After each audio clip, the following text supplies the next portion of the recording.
Bueno, yo siempre digo que lo que no entra en la cabeza entra en una libreta, ¿eh? Entonces es mucho mejor tomar nota de todo lo que aparentemente ahora entiendas o puedas recordar, pero te puedo asegurar que con el paso del tiempo se olvidan muchas cosas. Entonces lo mejor es apuntar, apuntar y apuntar, y así después puedes repasar. Incluso les digo que el último día habrá una especie de prueba o de pequeño examen, ¿no?, para ver si realmente has aprendido lo que hemos intentado enseñar. La semana pasada dimos 3 reglas fundamentales que ustedes tienen que tener siempre presente en vuestra vida cada vez que se quieren acercar a la palabra de Dios a interpretarla correctamente.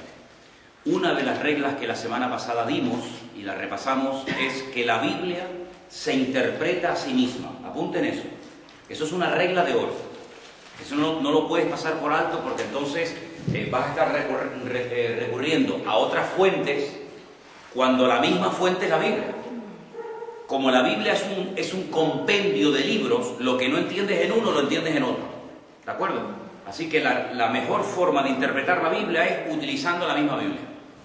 La Biblia se interpreta a sí misma. Una regla de oro fundamental. Segunda regla de oro que vimos la semana pasada. Un texto fuera del contexto es un pretexto. Así de claro. Un texto fuera del contexto es un pretexto. Yo pellizco un versículo sin respetar por qué se está diciendo eso y puedo montar pues una falsa doctrina y puedo, digamos, hacerte creer algo que no dice realmente la Biblia. Lo que pasa es que ha cogido una parte y no respetando el todo, y eso es muy peligroso. Eso suele ser el sistema típico de las sectas o de los que manipulan la Biblia y dicen, oye, que la Biblia dice tal cosa, y tú lo lees y dices, oye, ¿verdad? ¿Pero por qué lo dice? ¿A quién se lo dijo? ¿Entiendes?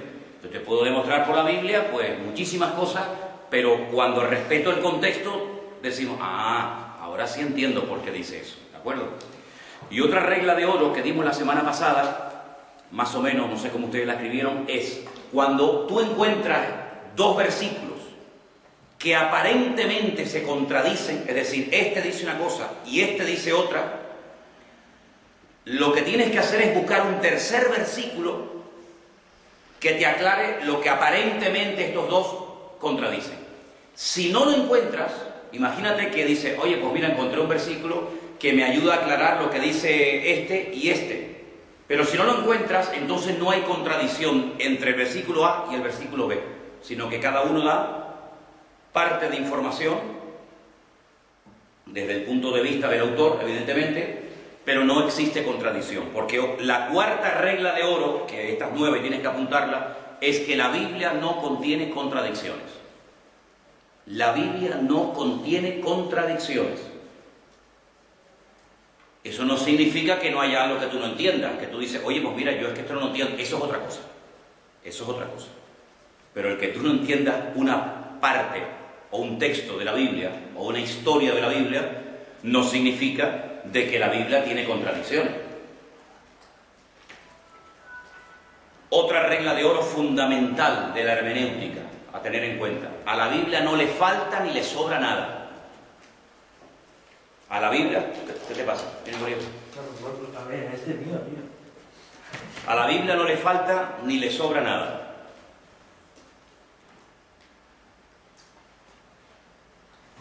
Y aunque parezca mentira lo que te voy a decir, es muy importante tener en cuenta no solamente lo que la Biblia dice, sino también lo que la Biblia omite. ¿Vale? Porque muchas veces estamos muy pendientes de lo que la Biblia dice, pero también tienes que estar muy pendiente de lo que la Biblia no dice. Bueno, y si la Biblia no dice nada sobre este tema, pues ya está, pues no te compliques la Biblia. Bastante tienes con lo que dice. Oye, es que la Biblia no dice nada sobre tal cosa. Pues debe ser que al Señor no le interesaba que perdieras el tiempo con eso. Invierte tu tiempo y tus horas de estudio en lo que dice, y lo que no dice, déjalo. ¿De acuerdo? Ahora, antes de entrar en el texto que la semana pasada yo les dije que teníais que leer para analizarlo hoy entre todos, según estas reglas que tenemos aquí, todos tienen este papelito, ¿verdad? Ok. Esto es algo que tú deberías, si no aprendértelo de memoria, por lo menos respetar. Hacemos un breve repaso de lo que vimos la semana pasada en este papel.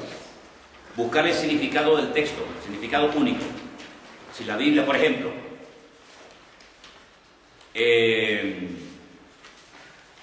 es la fe, la certeza de lo que se espera, la convicción de lo que no se ve. Tema central del versículo. El mismo versículo te lo dice. El mismo versículo te lo dice. ¿De acuerdo? Entonces, si ves un versículo que ya te está hablando de un tema, pues ya está. Pues no te compliques la vida. Ese es el tema del versículo. Es que yo quería buscar un versículo que hablara del Espíritu Santo. Pues chicos, busca otro. Pero justamente ese no habla del Espíritu Santo. Hay autores a veces de libros cristianos o predicadores que quieren interpretar y que quieren ver lo que el texto no dice. Por ejemplo, una vez escuché a un predicador que hablaba de la parábola del buen samaritano. ¿Cuál es el objetivo de la parábola del buen samaritano? ¿A qué apunta esa parábola? Misericordia.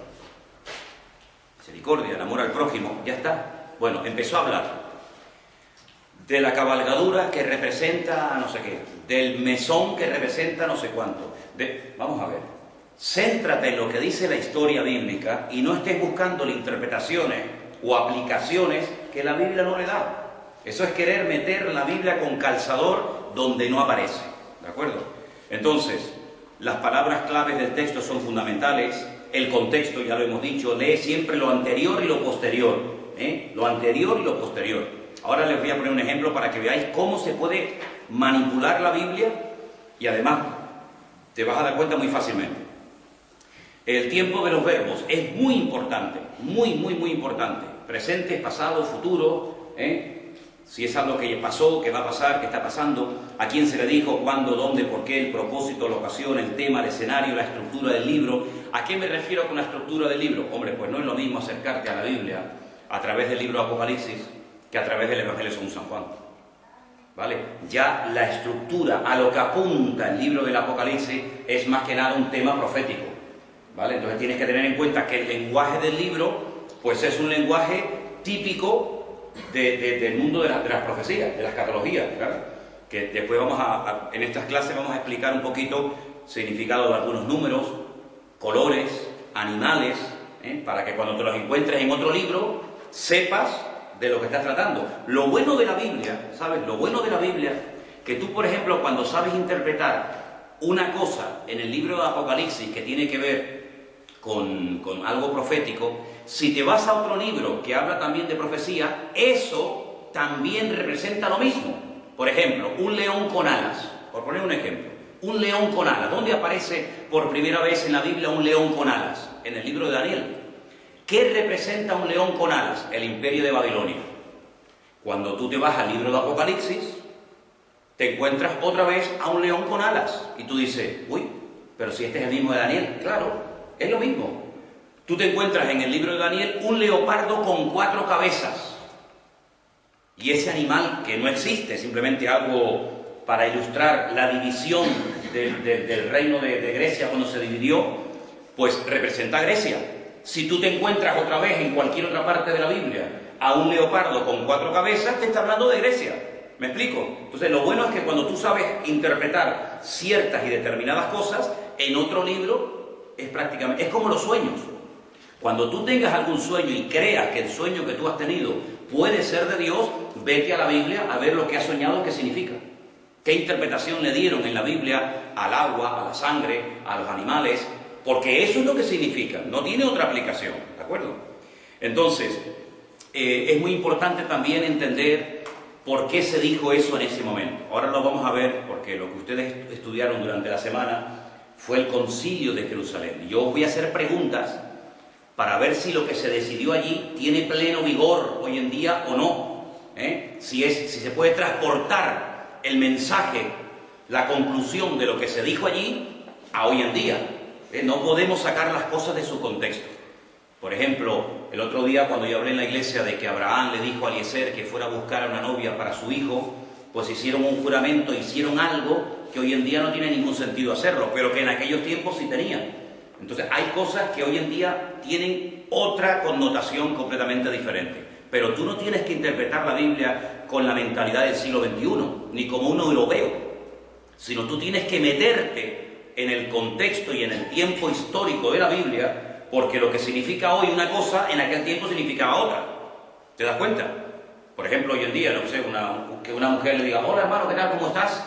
Eso no pasa nada. Pero en aquellos tiempos, el que una mujer, incluso estando inmunda, tocara a un hombre en público, pues era ya suficiente como para que te cayeran a pedradas encima.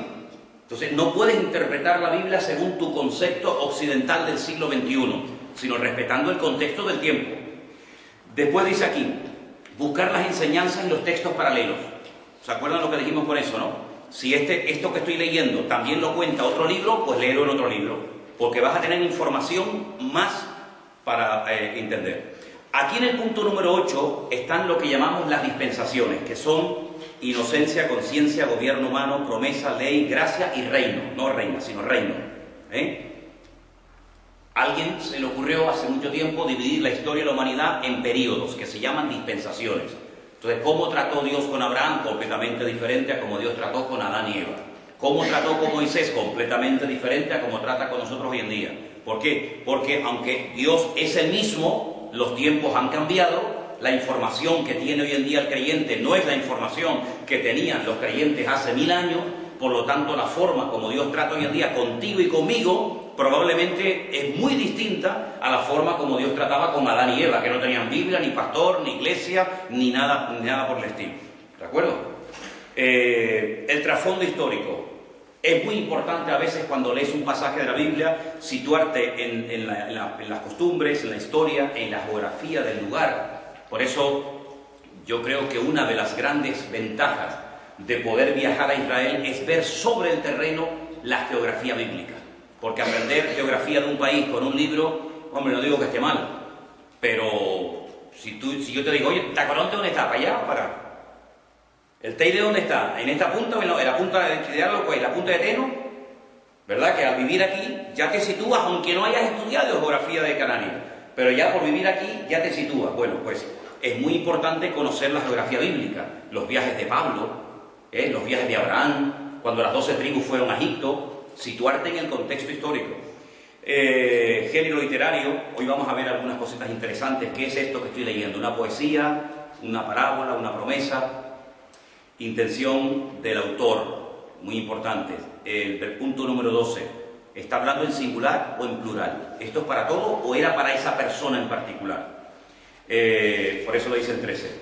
Y finalmente, pregúntale cosas al texto cuando lo estés estudiando, pregúntale. Si es un pecado, si es un ejemplo a seguir o no seguir, es una orden, una oración, una verdad, a creer, es un consejo. Esta lista te va a ayudar muchísimo. Es una lista base para poder interpretar los textos bíblicos. Quiero que apunten en esta tarde lo siguiente. Cuando ustedes estudian hermenéutica, hay varias formas de estudiar esta asignatura. Apunta, por el sistema racionalista, yo voy a explicar ahora qué es todo eso. Pero tú apunta, el método o el sistema racionalista, el método o sistema alegórico, el método dogmático,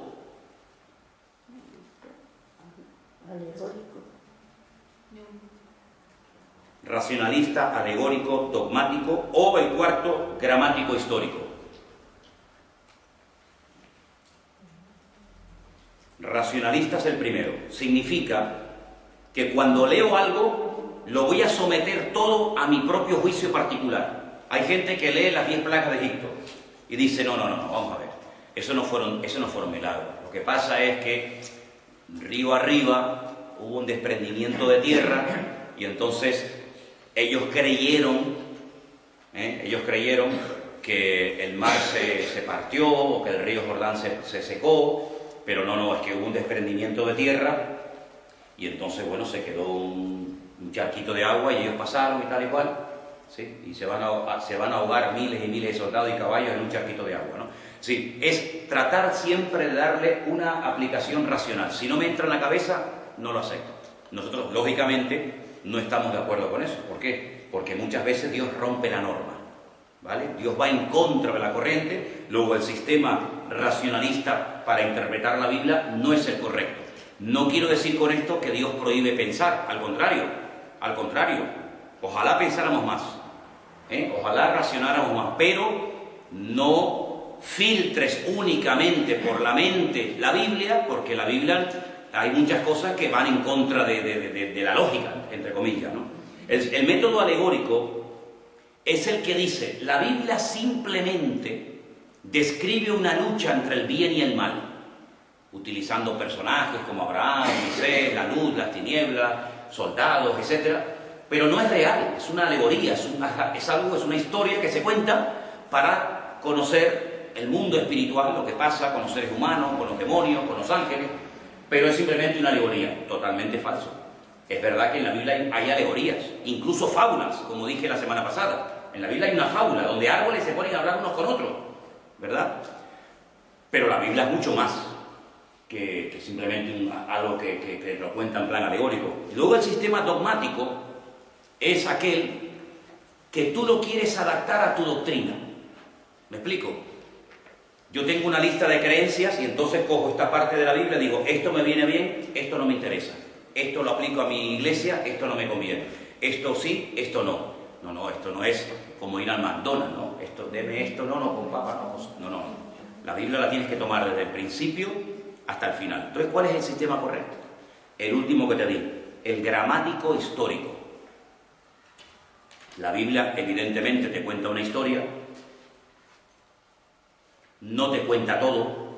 El mismo Juan dice que él no escribió todo lo que le oyó decir y hacer al Señor Jesucristo, y ahí emplea un estilo literario que es la hipérbole, que es la exageración, diciendo, creo que no cabrían los libros en el mundo si se hubieran escrito una detrás de otra las cosas pero estas cosas se han escrito. Es decir, la Biblia es un pequeño resumen, ¿vale? La Biblia no contradice a la ciencia, la verdadera ciencia no contradice a la Biblia.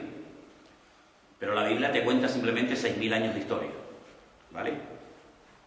Cuando comenzamos a leer la Biblia te dice en el principio, pero otra forma de interpretar Bereshit, que es la primera palabra de la Biblia, es en un principio.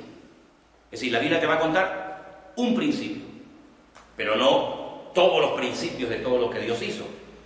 En ningún momento tú te encuentras a Dios creando a los ángeles, pero ahí están. Ves en el jardín del Edén a Adán, a Eva y a Satanás, pero que ya no es un querubín maravilloso y precioso como lo describe Isaías y Ezequiel, sino que ahora es Satanás. ¿Y de dónde salió? Luego Génesis 1, ¿verdad?, no te está relatando su creación, pero en otro libro. ¿Por qué? Porque la Biblia no está en orden cronológico. Y eso es algo que tú tienes que entender. Generalmente cuando tú compras un libro, tú empiezas a leerlo desde el principio, y está bien. Pero la Biblia, repito, no está en orden cronológico. Hay cosas que ocurrieron después de Génesis, pero como se puso al principio el libro del Génesis, por ejemplo, el libro de Job, la historia de Job es mucho más antigua que la historia de Abraham o que la historia de Moisés. Pero entonces, ¿por qué no ponen a Job al principio si lo ponen casi por la mitad? Bueno, pues porque eso no tiene nada que ver con... Eso es la distribución que se le dio a los libros. ¿Por qué? Porque nosotros tenemos el Antiguo Testamento y el Nuevo Testamento. El Antiguo Testamento, que en el idioma original se llama Tanaj, nunca se habla de Antiguo Testamento. Tanaj es la combinación de lo que se llama en hebreo la Torá, que son los primeros 5 libros que tenemos en la Biblia, los Nevi'im, que son todos los profetas, que hay un montón de profetas en el Antiguo Testamento, y los Ketubim, y con esas 3 palabras se coge la primera letra y se forma la palabra Tanaj. ¿Qué es la Tanaj? Pues todo el Antiguo Testamento, que es el mismo que tenemos nosotros, exactamente igual. El Nuevo Testamento, en el texto original de hebreo, no aparece. El Nuevo Testamento es posterior a Cristo. El Antiguo Testamento es anterior al Señor Jesucristo. Entonces, no es lo mismo interpretar lo que dice la Biblia antes de Cristo que lo que dice la Biblia después de Cristo, ¿vale? Pero tienes que saber situarte. Ahora, una de las cosas que ustedes tienen que reconocer es que la Biblia no está escrita en un solo estilo literario. No está escrita en un solo estilo, sino que hay montones. Y yo les voy a dar algunos para que ustedes, cuando los encuentren, de hecho vamos a buscar ahora algunos, sepan reconocerlos. Por ejemplo, Apunte, símil. El símil, con ese. Símil, así como suena, símil.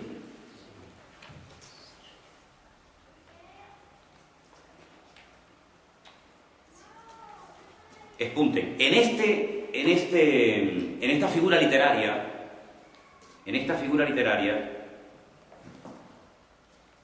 suelen aparecer 3 adverbios, que son como, así y semejante. Repito, en esta figura literaria que se llama el símil, suelen aparecer 3 adverbios, que son como, así y semejante. Y ahora vamos a ver algunos versículos. Vamos a Priscila, búscame Génesis, estos versículos apúntenlos. Génesis 13, 16, Matías, sí. Isaías 1, 8. Yo los repito, no se preocupen. Mateo 13, 31 y Mateo 23, 37. Repito. Génesis 13, 16. Isaías 1, 8. Mateo 13, 31 y Mateo 23, 37. En esos versículos, hay cientos, tienes que descubrir el símil. Vamos a leer el primer versículo, Génesis 13, 16. Escuchen. Priscila. Y haré tu descendencia como el polvo de la tierra, de manera que si alguien puede contar el polvo de la tierra, también tu descendencia podrá contar. Haré tu descendencia como el polvo. ¿Cómo? Eso es un símil. Quiere decir, si interpretamos literalmente el versículo, que los hijos de Abraham serían polvo. No. ¿Por qué dice, haré tu descendencia como el polvo de la tierra? ¿A qué se refiere? En cantidad. Claro, el polvo, la arena del desierto, coges un puñado y no eres capaz ni de contar un pequeño puñado.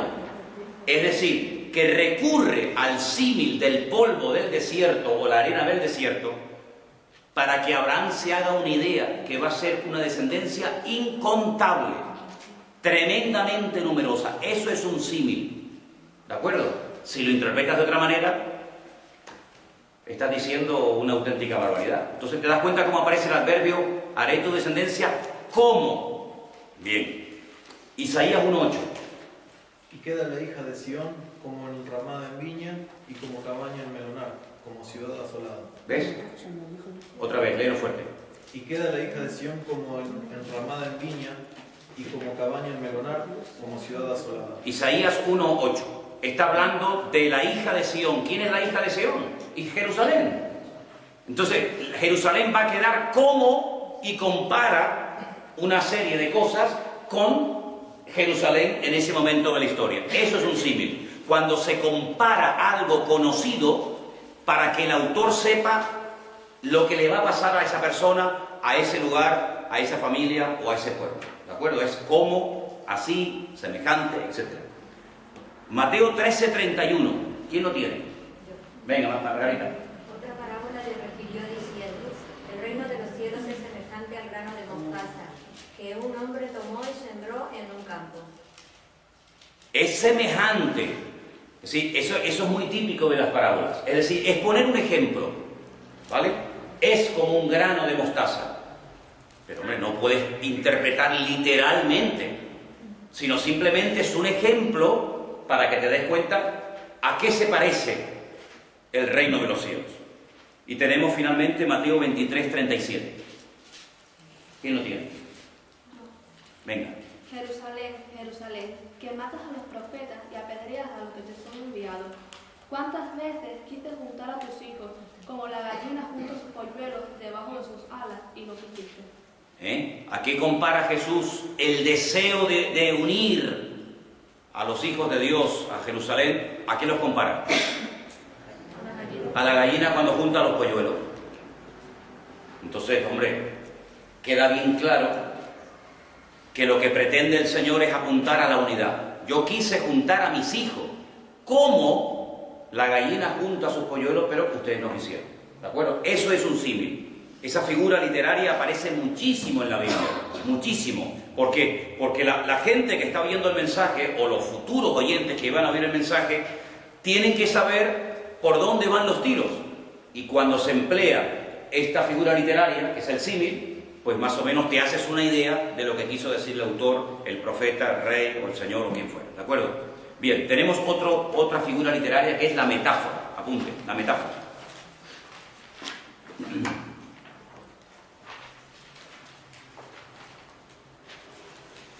Es diferente al símil porque no emplea un adverbio de comparación. Repito, es diferente al símil porque no se emplea el adverbio de comparación.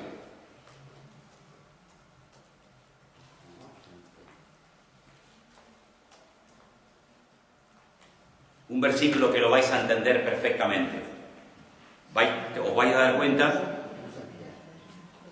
que no aparecen los tres adverbios anteriores, que era semejante, como y así. Miren esta palabra: vosotros sois la luz del mundo. ¿Lo interpretamos literalmente? Quiere decir que cuando se va la luz, tú llegas, y en cuanto tú llegas, ¿qué quiso decir el Señor cuando nos dice a nosotros, vosotros sois la luz del mundo? ¿Qué quiso decir el Señor?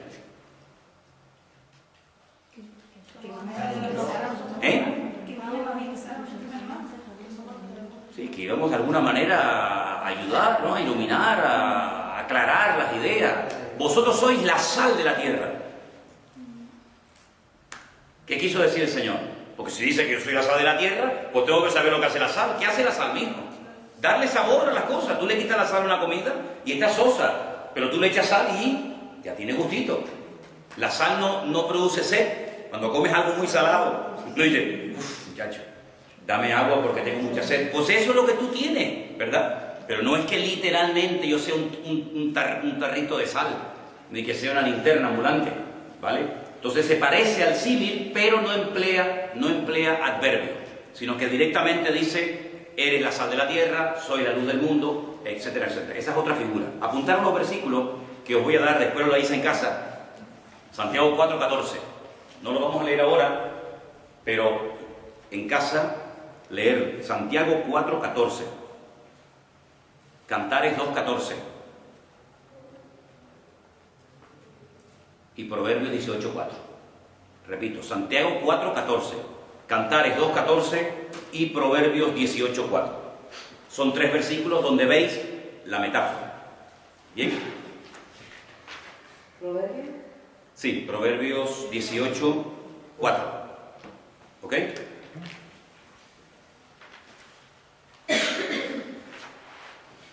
Hay una figura literaria que es muy, muy, muy importante, se llama el tipo.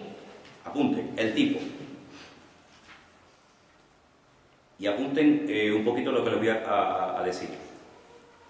El tipo es algo divinamente preparado de antemano. El tipo es algo divinamente preparado de antemano para representar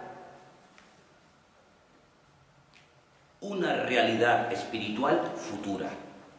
El tipo es algo divinamente preparado de antemano para representar una realidad espiritual futura. Sigan. Puede ser una persona, un lugar, un objeto, un oficio, una institución o un suceso. Repito, el tipo puede ser una persona, un lugar, un objeto, un oficio, una institución o un suceso.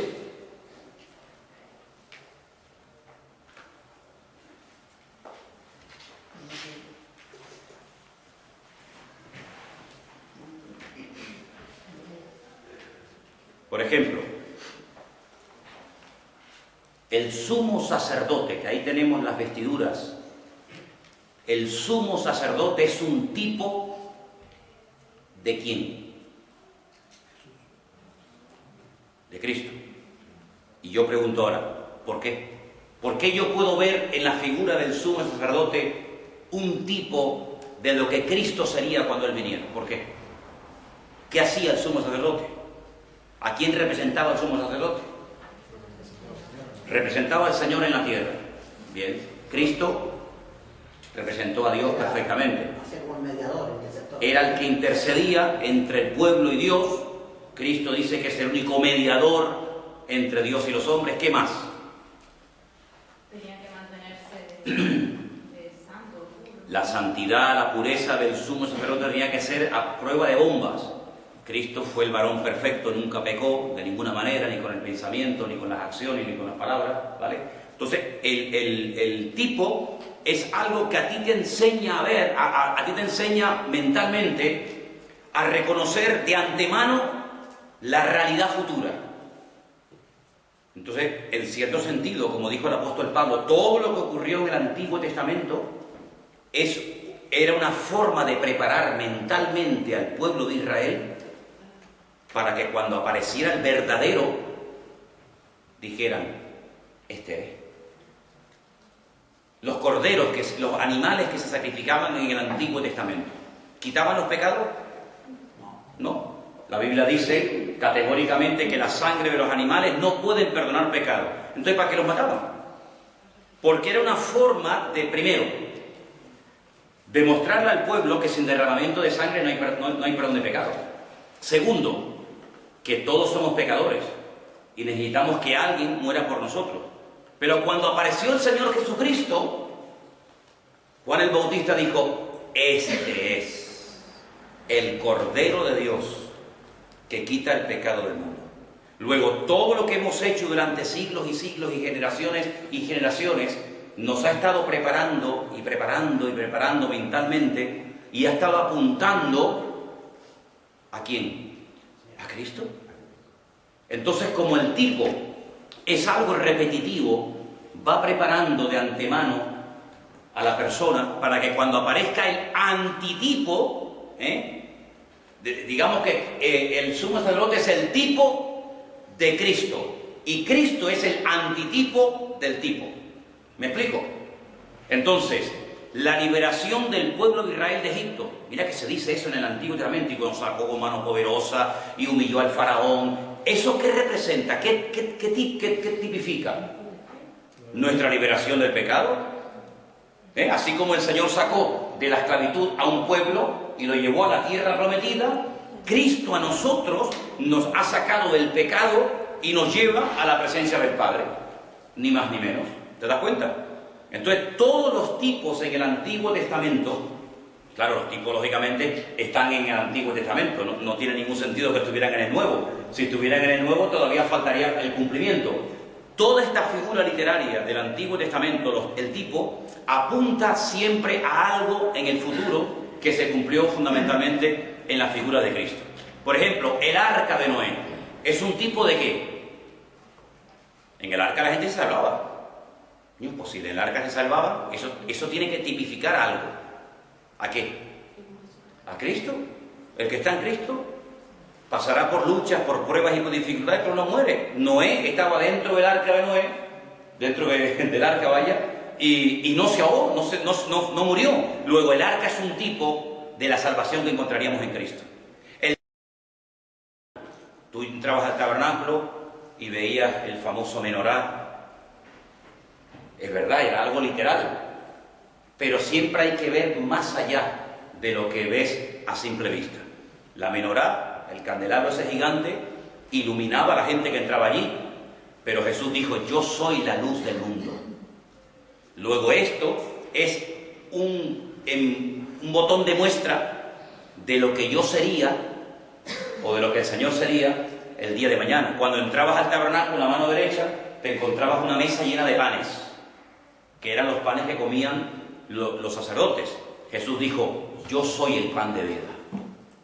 Entonces, cuando comían ese pan, pues psicológicamente el Señor lo estaba preparando para todo lo que vendría en la figura de Cristo. ¿Te das cuenta? Entonces, es muy importante reconocer esos tipos, ¿verdad? Es como, por ejemplo, cuando la sangre en el Antiguo Testamento, ¿de qué es tipo? Pues de la sangre de Cristo. Y tantas cosas, ¿no? Entonces voy a darles algunos versículos para que los vean. Por ejemplo, Romanos 5:14. Romanos 5:14. Josué 1:15. Vamos a leer esos dos versículos un momentito, por favor. Romanos 5:14 y Josué 1:15.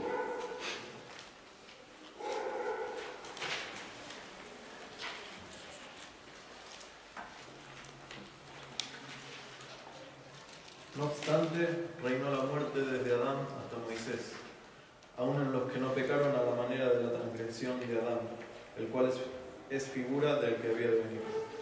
El cual es figura del que había de venir. Por eso Pablo, que es un experto en darle aplicación a los tipos del Antiguo Testamento, él dice que así como hubo un primer Adán que llevó a la raza humana a la ruina, ¿verdad? Y por ese primer Adán vino la muerte, porque entró la desobediencia. Cristo, que sería el segundo Adán, traería la vida, traería la restauración y traería el perdón de pecados. ¿Se dan cuenta? Entonces se pueden utilizar personas para ver pinceladas de Cristo. Por ejemplo, ustedes no ven en José. ¿Conocéis la historia de José, no? La del Antiguo Testamento, ¿sí o no? Ok, decirme cosas de José que podemos ver reflejado a Cristo en su vida. A ver. ¿Era correcto? Era una persona correcta, sí, Cristo lo era. Los hermanos lo vendieron. Y a Cristo, dice, a los suyos vino y los suyos no lo quisieron. ¿Qué más? Lo acusaron injustamente. Lo acusaron injustamente. Si a alguien en esta vida han acusado injustamente de algo, ese fue el Señor. ¿Te das cuenta? Tiene un tiempo de humillación, José, pero tiene un tiempo de esplendor. El Señor, cuando lo levanta a José, amigo, vamos, el Señor tuvo un tiempo de humillación, pero cuando el Padre levantó a Cristo, dice que le dio un nombre sobre todo nombre, para que en ese nombre se doble toda rodilla, ¿verdad? Entonces, hay personajes del Antiguo Testamento que tipifican a Cristo. Tú no ves, por ejemplo, a Isaac encima de un altar a punto de ser sacrificado. Tú no ves, en cierto sentido, a Cristo.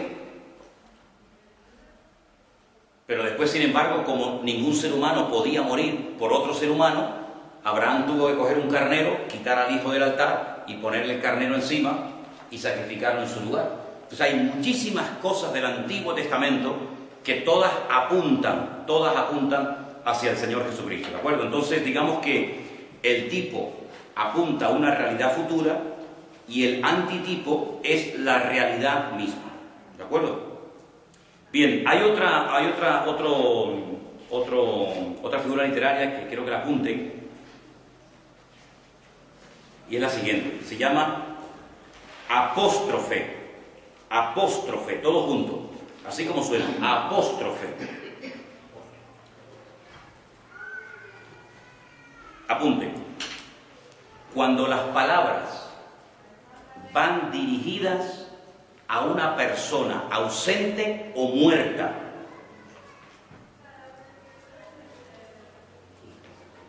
El apóstrofe es cuando hay palabras que van dirigidas a una persona ausente, si no está, o muerta, o a alguna cosa inanimada o abstracta, como si pudiera oír.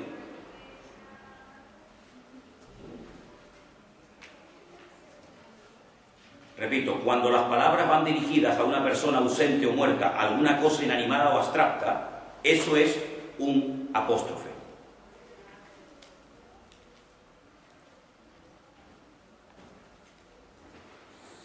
Cuando le dicen al rey David que su hijo Absalón ha muerto, dice la Biblia que él comenzó a gritos en el palacio a gritar: ¡Absalón! ¡Absalón! ¿Le oía Absalón? Estaba muerto.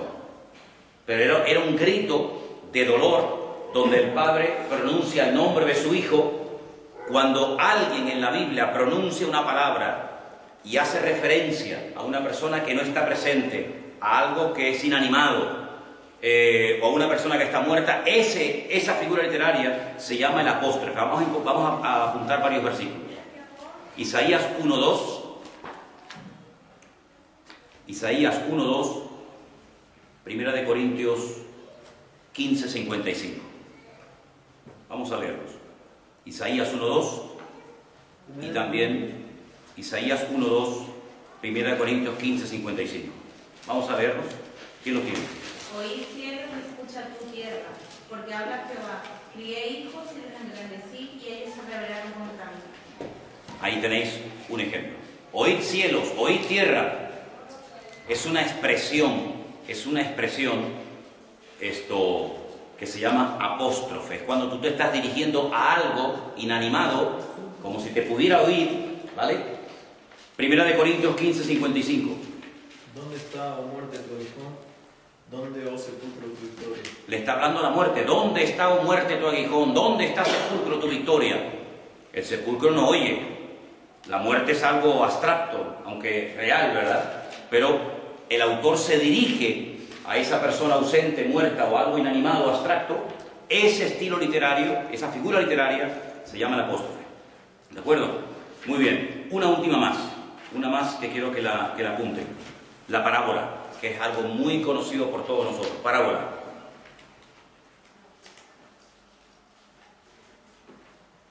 Algo que tienen que tener muy en cuenta. En las parábolas nunca se usan nombres propios.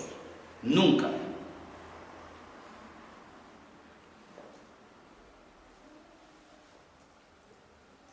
Es semejante al símil, pero más extenso.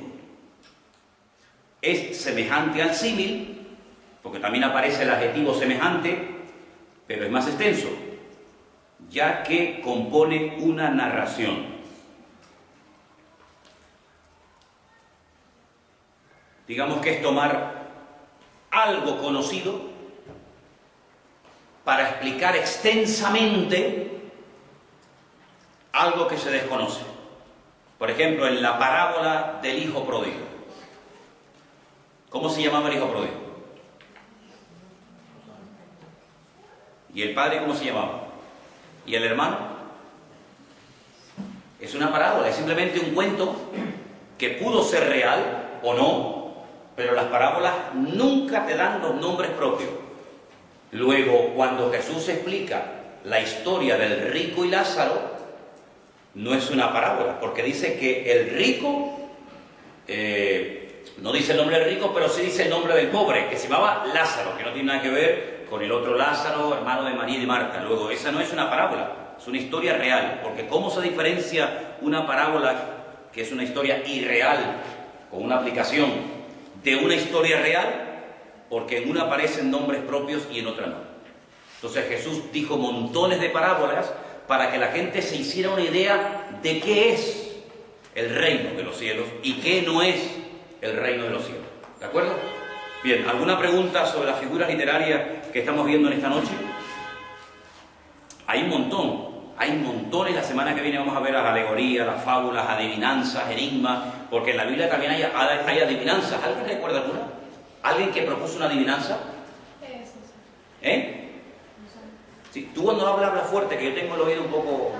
Sansón dio una adivinanza y saber quién sabe esta adivinanza. Y se la respondieron, pero después te acuerdas lo que dijo, ¿no? Ay, si no hubieran arado con mi novilla no hubieran aprendido esto. ¿Por qué? Porque ella se chivó y le dijo lo que significaba, ¿no? Ok, entonces hay montones de figuras literarias en la Biblia, pero ahora vamos al pasaje que la semana pasada les pedí que ustedes leyeran, que era Hechos, capítulo 15. ¿La mía tenía por aquí? Aquí está. Solamente, bueno, ustedes vayan ¿cómo es? A Hechos capítulo 15. Solamente les voy a demostrar cómo se puede hacer una doctrina si pellizcamos. Busquen Hechos 15. Pero quiero que también, un momentito, nada más un segundo, para que veáis cuando no se respeta el contexto, la barbaridad que se puede decir. Primera de Corintios capítulo 14. Primera de Corintios capítulo 14.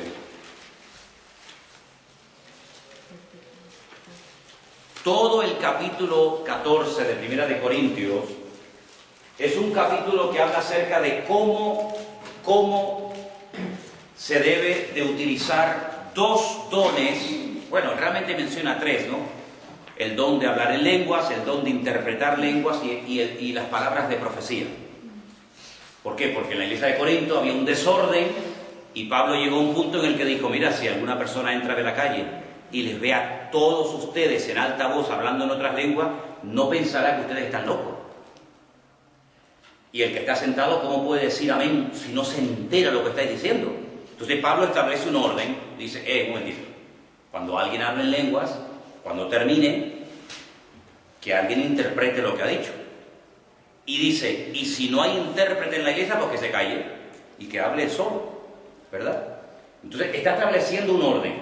Pero fijaros, si no respetamos todo el contexto del capítulo 14, leemos el 39, que dice, aquí en esta versión dice, así que hermanos míos, anhelen vehementemente profetizar y no impidáis hablar en lenguas. ¿Qué dice ahí en vuestras Biblias? Procurar. Y no impidáis, ¿sí o no? No impidáis. Luego, si dice no impedir hablar en lengua, pues entonces se pueden poner 40 personas al mismo tiempo a hablar en lengua, porque la Biblia dice no impidáis hablar en lengua. Pero lee el siguiente, lee 40. Pero, si ustedes no impidan, pero, ¿me explico? Si yo quito el 40, esto es un desmadre. ¿Qué es decentemente y con orden? Pues todo el capítulo 14. Entonces, muchas veces la gente te saca un versículo y te dice, oye, que la Biblia dice esto. Por ejemplo, cuando el marido se enfada con la mujer, ¿no? El típico versículo del marido es, oye, la Biblia dice que las mujeres están sujetas a los maridos, no sé qué, no sé cuánto. Sí, pero ¿por qué no te lees el tuyo? Porque es más fácil someterse que amar. ¿No crees? Es mucho más difícil amar que someterse. Y la Biblia dice que el marido a la mujer tiene que amarla. Entonces, cuando tú cumplas el tuyo, tú tienes toda la autoridad del mundo sin decirle nada, ya verás cómo todo fluye. Pero cuando tú no haces lo tuyo, tienes que estar todo el día con el puñetazo en la mesa porque no fluye la bendición. Y cuando no fluye la bendición será por algo. Y como yo dije hace poco en ese famoso libro que traje de por ahí, cuando tú estás en orden, la bendición fluye. Cuando tú no estás en orden, pues tienes que recurrir a tus derechos. Bueno, vamos a ir a Hechos capítulo 15, que es el capítulo que ustedes tenían que leer.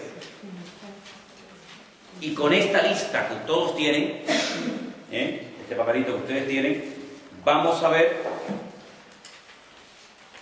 qué podemos sacar de este pasaje.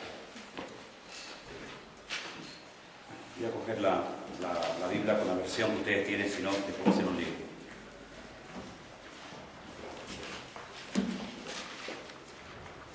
Dice, entonces algunos, ¿estáis?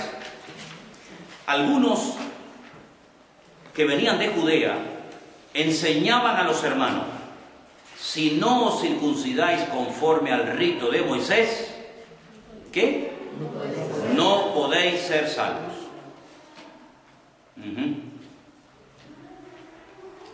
Es decir, que el follón empezó por esta enseñanza que algunos traían de Judea. Bien, ¿estáis de acuerdo vosotros con esto que decían esta gente? Si estáis de acuerdo con esta declaración de esta gente que enseñaba a la iglesia que si no se circuncidaban no podían ser salvos. Después de Cristo uno era salvo por gracia. Después de Cristo uno era salvo por gracia. Que no estamos de acuerdo. ¿No estáis de acuerdo? Porque si Dios nos salvó gratis, como pone ahí. Bueno, vamos a seguir leyendo entonces. Versículo 2. Como Pablo y Bernabé tuvieron una discusión y contienda no pequeña con ellos, hay algunas personas con una falta de madurez alucinante, que es uno de los grandes problemas y plagas de la iglesia del siglo XXI, que cuando ven que hay discusión, se asustan, se ponen nerviosos. Y sin embargo en la Biblia, el discutir, incluso hasta acaloradamente, pero por supuesto sin llegar a las manos ni nada de eso. Era un sistema y es un sistema tremendamente utilizado hasta el día de hoy.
El discutir, el decir, no, pues yo creo esto, yo creo lo otro, no sé qué, no sé cuánto, pues tiene sus pros y tiene sus contras, ¿vale?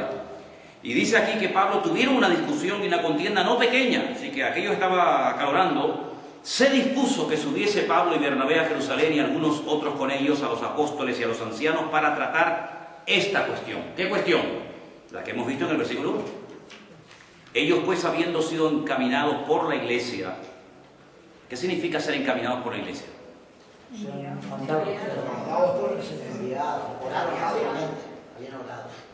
No, vamos a ver. Orado, aquí la palabra orar no aparece. Encaminados por la iglesia. Enviados por la iglesia. Es decir, que para ir a esta reunión que se iba a celebrar en Jerusalén, Pablo y Bernabé no podían decir, ah, pues vamos. ¿Sí o no? ¿Sí o no? No podían decir, yo me voy a Jerusalén. Y un momentito, ¿a ti quién te manda?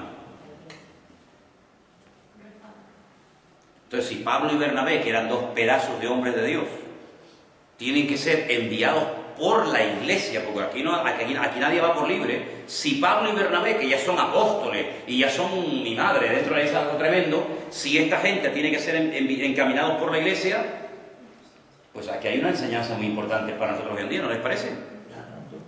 Porque no es lo mismo ir por libre que me mande a la iglesia. ¿No les parece? Bien. Van encaminados por la iglesia. Pasan por Fenicia, pasan por Samaria y van contando la conversión de los gentiles. ¿Quiénes son los gentiles? Los que no son judíos. Luego, los judíos no son gentiles. Y los gentiles no son judíos. Sí, gentil es una cosa y judío es otra. ¿Y cristiano? Los que ya creyeron. ¿Pero los gentiles creen o no creen? Bueno, estaban a punto ya de recibir la palabra y creer. Ok, aquí tenemos tres grupos, judíos, gentiles y cristianos. Sí. ¿Los judíos creen o no creen? Sí. Creen en Dios, pero no en Jesús. ¿Los gentiles en quiénes creen? En nada. ¿Y los creyentes? Ya creyeron en Dios. Entonces, para ser cristiano, ¿tengo que dejar de ser gentil y judío? Hay algunos que pueden ser sí. A ver, ¿cuál es tu postura? A ver, judíos, cristianos y gentiles. ¿Tú qué eres? ¿De los tres qué eres tú? Cristiano y gentil. Cristiano y gentil. A ver, explícalo. Porque me parece que, o sea, un judío puede llegar a ser cristiano, porque puede creer en Jesús ya después por la gracia, con todo lo que pasa, no tanto por la ley. Y un gentil, que somos los que no son judíos, pues son cristianos ya que creyeron en Jesús después que vino por la gracia. Oye, coge la Biblia del suelo si no te importa. Mira, pero un judío que se convierte deja de ser judío. Sí, si yo soy judío, yo me convierto, yo sigo siendo judío, sí. Es como decir canario, ¿no? Por decirlo, español, ¿no? Yo me convierto. Ah, no, tienes que dejar de ser español. Pero esto que es cuestión de nacionalidad. Es cuestión de creencia. ¿Jesucristo qué era? ¿Judío, gentil o cristiano? Judío. Era judío. Y era creyente.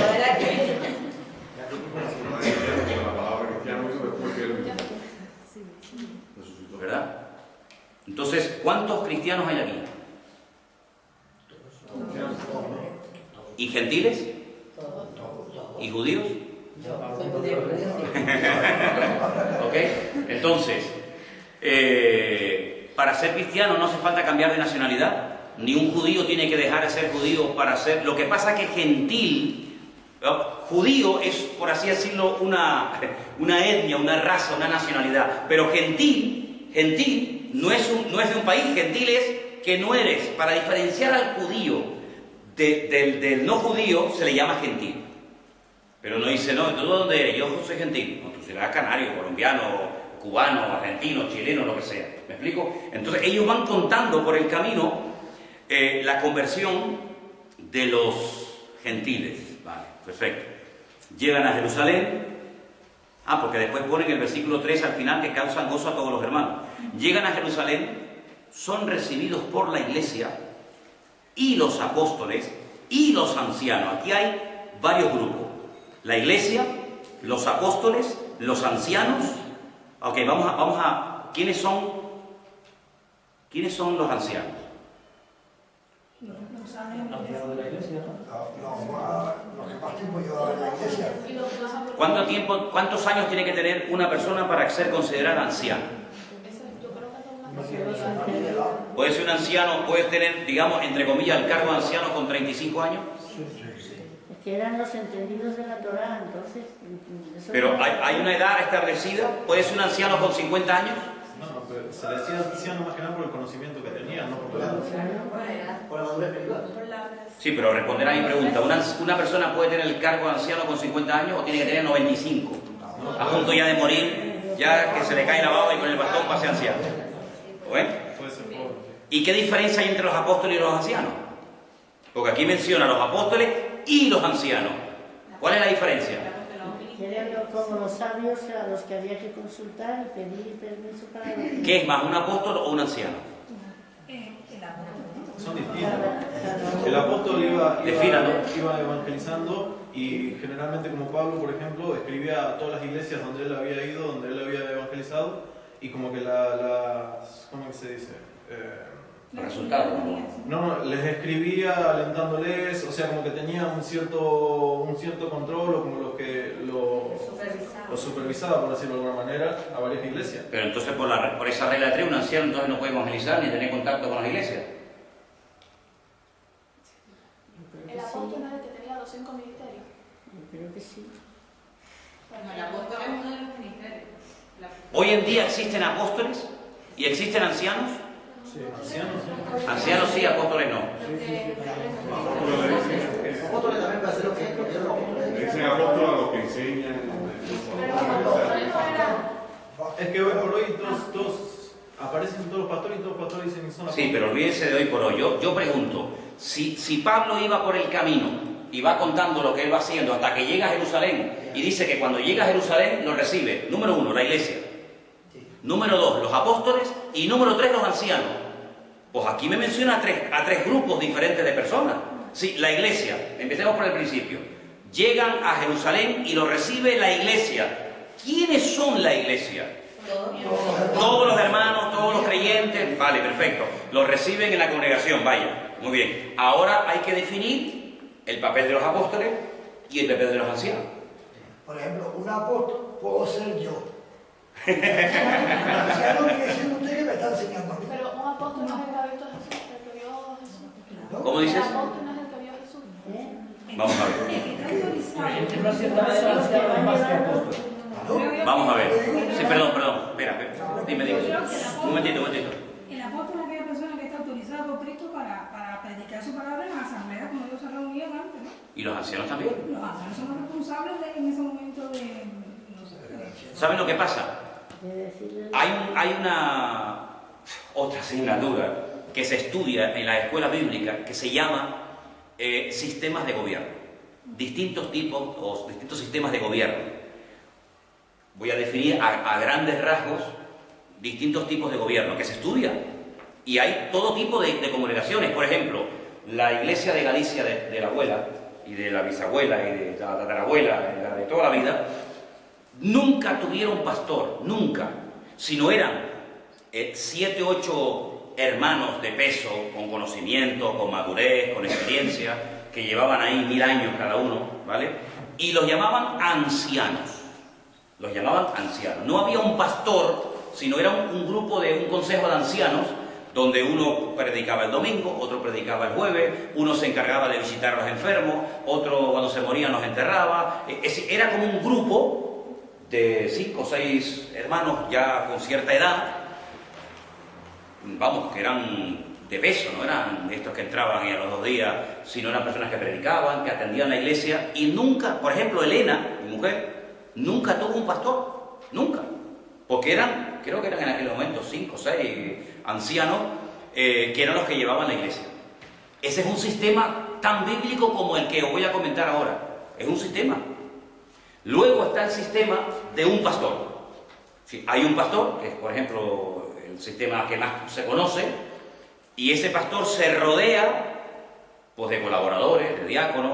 Por ejemplo, en la iglesia esta, yo considero, y todos consideramos, que por la madurez, por el tiempo que llevan en el Señor, por la experiencia que tienen, a Armando y a Marcos son ancianos de la iglesia, son mis manos derechas, son personas que en un momento determinado digo, oye, mira que pasa esto, o está pasando esto, o no sé qué, no sé cuánto, que pueden compartir, o no, pero generalmente suelen compartir, ¿no? Aunque a Armando no le gusta mucho eso de compartir, pero comparten. Bien. Los apóstoles, la función de apóstol entra dentro de lo que se llaman los 5 ministerios, que si ustedes quieren leer más sobre esto, tienen que leer esta noche, o estos días, Efesios capítulo 4. Efesios capítulo 4 habla de 5 ministerios. Fíjate, es muy fácil de aprender porque tenemos todos, creo, ¿no? Todos tenemos 5 dedos en la mano. Apóstol, profeta, evangelista, pastor y maestro. Eso está en Efesios 4, yo no me estoy inventando nada. 5 ministerios. Dice, para perfeccionar a los santos para la obra del ministerio. Apóstol, profeta, evangelista, pastor y maestro. No lo estoy diciendo primero, no, sino estoy diciendo los 5. Todos son importantes. Esto es como cuando vas al médico. ¿Te quieres sacar una muela? ¿A dónde vas? Pero si tienes problemas de corazón, al cardiólogo.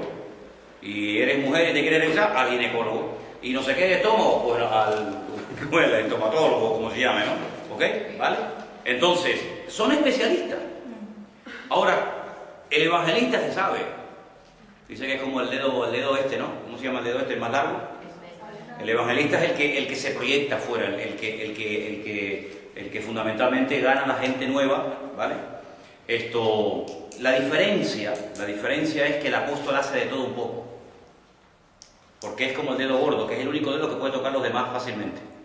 ¿Ves? El dedo pulgar toca a todos fácilmente.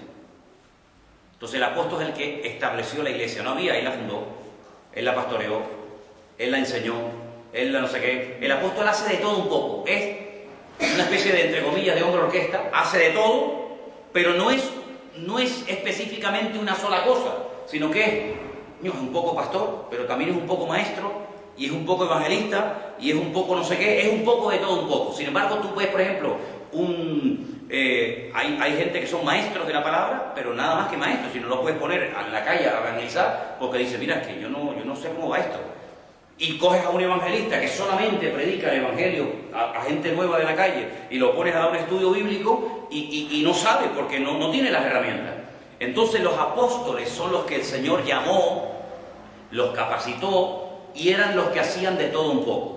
Los ancianos, en aquellos tiempos y hoy en día, son personas que pueden llegar a atender 100% una iglesia sin ningún problema. De hecho, hay montones de iglesias que no tienen pastores, que tienen ancianos, pero el anciano está para ayudar y para colaborar con el pastor, ¿vale? Ese es otro sistema de gobierno. Hay un sistema de gobierno que se llama congregacional, donde el pastor es una persona que contrata un grupo, un colectivo llamado iglesia. Este es el típico sistema de gobierno de las iglesias bautistas. ¿Sí? El pastor no pinta absolutamente nada. Es un señor que ha contratado, que ha llamado la iglesia y le dice, mire, nosotros queremos que usted se encargue de los cultos, de predicar, no sé qué, pero mire, nosotros si queremos pintar la iglesia tenemos que hacer una reunión, si queremos comprar no sé qué, usted es como un empleado. Luego hay otro sistema, que es el sistema piramidal, que es, la misma palabra lo dice, una persona que es una especie de papa, donde aquí nadie tiene derecho ni a decir ni mu, porque hay un sistema piramidal, que generalmente es el sistema que funciona fundamentalmente dentro del ámbito católico, donde hay una jerarquía muy bien establecida, papas, cardenales, obispos, etcétera, y donde el pueblo pues va y tiene que asumir lo que dicen sus autoridades espirituales, ni más ni menos. No es con cuestión de comparar este es mejor, este es peor, porque depende de donde te hayas criado. Todos tienen sus pros y todos tienen sus contras. Pero en este caso vemos que ellos fueron a la iglesia, a los apóstoles y a los ancianos. Luego tenían este sistema en la congregación, estaban todos los apóstoles, aún no había muerto ninguno, ahí estaba Pedro, Jacobo, Juan, Santiago, Tomás, Bartolomé, estaban todos, no había muerto ninguno, pero aparte de eso, había ancianos, que son personas de peso, yo pensaba que los ancianos pues eran los que sabían más de la ley y de... Sí, pero imagínate los apóstoles. Las cosas, sí, pero imagínate los discípulos después de haber estado 3 años con Cristo, si sabían o no sabían. Sí, claro. Me explico, no es que los apóstoles eran pobrecitos, no, los apóstoles sabían latín, porque habían estado con el maestro de maestros, ¿vale? Y los ancianos siempre los hubo, pero el Señor escogió a discípulos que vienen de la palabra disciplina, los disciplinó, los podó, les enseñó muchas cosas y luego fueron apóstoles. La palabra realmente apóstol significa enviado, uno que es enviado, pero ¿con qué autoridad? Se ha puesto lamentablemente de moda en el mundo entero. Todo el mundo es apóstol entero. Todo el mundo es apóstol. De hecho, bueno, hay muchísima gente que dice, no, ya no me llames pastor, ahora soy apóstol. Y sigue siendo lo de toda la vida, pero como si fuera un cargo superior. Y aquí no es como el ejército, que el comandante, el capitán, el sargento, el cabo, ¿verdad? Entonces ellos fueron a estos 3 grupos. Sigo. Estamos en el versículo 5. Pero algunos de la secta de los fariseos que habían creído, la palabra secta en aquellos tiempos no tenía la connotación negativa que tiene hoy en día. La palabra secta era un grupo. Hoy en día secta es una cosa peligrosa, una cosa dañina. La palabra secta en aquellos tiempos era simplemente un grupo. Podía ser una secta deportiva, una secta política, una secta religiosa. Había una secta, un grupo, que eran los fariseos, que habían creído, que se levantaron diciendo, es necesario circuncidarlos y mandarles que guarden la ley de Moisés. Se reunieron los apóstoles y los ancianos. Recuerden siempre en la Biblia hay algo muy importante, se me olvidaba. El orden. Primero menciona apóstoles y luego ancianos. Es como, por ejemplo, cuando empieza el primer viaje misionero dice que iba Bernabé y Pablo. Ya después dice Pablo y Bernabé. ¿Sí? El que lleva la voz cantante, el que lleva la autoridad, siempre se menciona primero y después a continuación los segundos, ¿vale? Entonces dice que se reunieron con los apóstoles y los ancianos para conocer este asunto. Después de mucha discusión, Pedro se levantó y dijo: varones hermanos, vosotros sabéis cómo ya hace algún tiempo Dios escogió que los gentiles oyesen por mi boca la palabra del Evangelio y creyesen. Esto fue con Cornelio, ¿se acuerdan? Dios, que conoce los corazones y les dio testimonio dándoles el Espíritu Santo, lo mismo que a nosotros. ¿Cuántos tienen aquí esta tarde el Espíritu Santo? ¿Eso qué significa? ¿Y cuándo te lo dio? ¿Cuándo les dio a ustedes el Espíritu Santo? Por el bautismo. ¿Cuál? Después del bautismo. Después del bautismo. Y el que no se ha bautizado no lo tiene. Cuando comenzamos a enseñar, con nuestro tratador lo aceptamos. Hay varias opiniones. Matías dice que con el bautismo. Tú dices que cuando creímos. El otro dice que... Cuando confesamos al Señor. Cuando confesamos. ¿Qué significa? Cuando creemos con nuestra boca, cuando confesamos con nuestra boca y creemos con nuestro corazón. Ahí tienes el Espíritu Santo. No lo aceptamos. Hay una regla. ¿Saben? Nosotros tenemos una jerga, nosotros hemos desarrollado una terminología que no tiene nada que ver con la Biblia. Dicho sea de paso, yo la entiendo y sé lo que están diciendo y lo conocemos. Pero muchas veces nosotros decimos: tú has aceptado al Señor, el que le estás preguntando no tiene ni idea de lo que te está diciendo. No, tú tienes que convertirte y te pregunta: ¿y qué me tengo que convertir? ¿En garrapata ahora o qué? Utilizamos confesar, convertirte, y son palabras que no están en la Biblia. ¿Cómo una persona en la Biblia aceptaba a Cristo? Nosotros hoy en día tenemos una cosa que dicen la oración de fe o la oración de no sé qué, que dice: a ver, repite conmigo, cierra los ojos. Señor Jesús, creo en ti, te acepto como mi Señor, tal. Bien, amén. Ya estás convertido. No hay ni un solo caso en toda la Biblia de una persona que se convirtiera así. Ni una sola ocasión. Entonces la pregunta es: ¿cómo se convertía la gente en la Biblia? Porque no era como nosotros lo hacemos hoy en día. No estoy diciendo que lo estemos haciendo mal. No estoy diciendo que lo estemos... Lo que estoy diciendo es que lo estamos haciendo diferente a como se hacía en la Biblia. No estoy diciendo que lo hagamos mal, porque la mayoría de las veces lo hemos hecho así. Pero cuando Pedro predica en el día de Pentecostés y 3.000 personas dicen: bueno, ¿y ahora qué hacemos? Se bautizaban. Por el oír y el creer. Por el oír y el creer. No, pero yo llevo ya los 50 años al Evangelio. Y más o menos todo el mundo cree. ¿Cómo se convertía la gente en el Nuevo Testamento? Vale, creyendo. El diablo también cree y no se ha convertido. Se bautizaban al momento. Se bautizaban al momento. No hay ni un solo caso en la Biblia de decir: bueno, el año que viene, no, ¿te has convertido? Bautízate. ¿Por qué? Porque era una forma pública de decir: ¿es verdad? Demuéstralo. ¿Tú sabes lo que era un judío? Delante de otro judío decir: señores, me hago como los mesiánicos, me hago como los cristianos y me bautizo como ellos. Automáticamente te sacaban de la sinagoga, te dejaban de hablar, te quitaban el habla. Por eso, amigo, la gente no se bautizaba si no estaba segura de que realmente Jesús era el Mesías.